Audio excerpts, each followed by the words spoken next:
you want to try and approximate the size of your sweet potatoes or your yams. Then we're going to take our squash.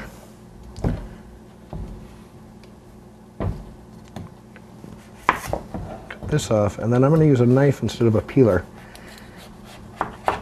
And just go right down the sides.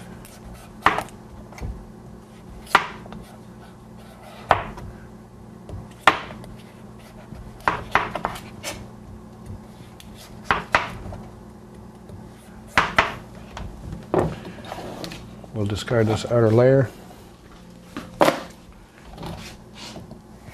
We'll cut this in half, and then we want to try and cut it about the same size as we'd cut the yam or the sweet potato.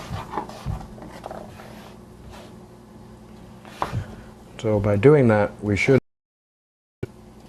these